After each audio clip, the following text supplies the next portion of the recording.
Welcome to the first episode of my finance man, जहां पर हम सिंपल और कॉम्प्लेक्स दोनों फाइनेंस टर्म्स को डिस्कस करेंगे।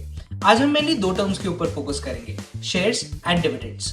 एकदम बेसिक से शुरू करता हूँ। पैसे कमाने के लिए मैं बहुत अलग अलग तरीके की इकोनॉमिक एक्टिविटीज कर सकता हूँ, जैसे ट्रेडिंग, मैन्युफैक्चरिंग या फिर रेंडरिंग ऑफ सर्विस। किसी भी इकोनॉमिक एक्टिविटी को कंडक्ट करने के लिए मैं जिस भी ऑर्गेनाइजेशन को इस्टेब्लिश करता हूँ, उस ऑर्गेनाइजेशन को हम लोग बोलते हैं बिजनेस। अब इंडिया में बिजनेस बहुत अलग अलग टाइप के होते हैं, जैसे sole proprietorship, LLP, partnership firm and company. अब कंपनी एक बहुत ही स्पेशल टाइप का बिजनेस होता है, क्योंकि कंपनी एक आर्टिफिशियल लीगल पर्सन है एज पर दी कंपनीज एक्ट 2013। इसका मतलब ये है कि अगर एक कंपनी चाहे तो वो अपने नाम पर चीजें भी खरीद सकती है और बैंक से जाकर लोन भी ले सकती है। अब एक कंपनी की ओनरशिप बहुत सारे छोटे छोटे पार्ट्स में डिवाइडेड होती है। उस एक पार्ट को हम लोग बोलते हैं शेयर।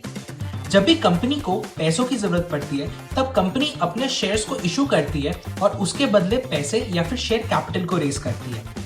अगर मैं किसी भी कंपनी के शेयर्स को ओन करता हूं, तो मैं उस कंपनी का शेयर होल्डर कहलाता हूं। इसका मतलब ये है कि अब मैं उस कंपनी का ओनर बन चुका हूं। अगर कंपनी प्रॉफिट अर्न करती है, तो कंपनी सारा का सारा प्रॉफिट अपने साथ नहीं रखती है, बल्कि कुछ हिस्सा अपने शेयर होल्डर्स में भी बांट देती है।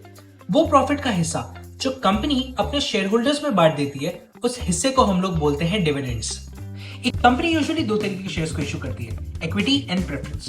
सबसे पहले इक्विटी शेयर्स के बारे में हम लोग बात करते हैं। इक्विटी शेयर्स को ही हम लोग ऑर्डिनरी शेयर्स भी बोलते हैं। स्टॉक मार्केट में सबसे ज्यादा इक्विटी शेयर्स को ही ट्रेड किया जाता है और कंपनी के डिसीजंस में इक्विटी शेयर होल्डर्स को वोटिंग पावर्स मिलते हैं। लेकिन इक्विटी शेयर्स काफी ज्यादा रिस्की होते हैं। जब कंपनी वाइंड अप के प्रोसेस में होती है, तब इक्विटी शेयर होल्डर्स को उनका कैपिटल सबसे लास्ट में रिपे किया जाता है।